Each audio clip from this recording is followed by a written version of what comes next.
Pag sinabi kong tama na, okay? Bakit ka ba galit? Ano bang problema mo? Bakit? Ano gusto mong gawin ko? Tuwa ako? Nakipagyakan ka dyan sa kuya mo?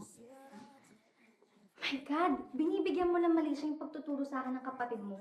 Porket ba't girlfriend mo, wala akong karapatan matuto mag-gitara. Kasi ko eh. Ha? Tsaka isa pa, marunong naman akong mag-gitara. Ba't siya naman nagpapaturo? Okay, fine. Marunong ka nga mag-gitara.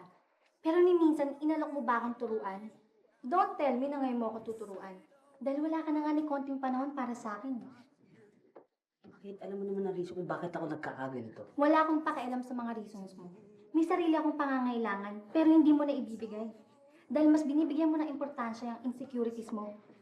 Francis, thanks a lot ha. Uuwi na ako. Oh, I'll bring you home na. Hindi, thank you na lang.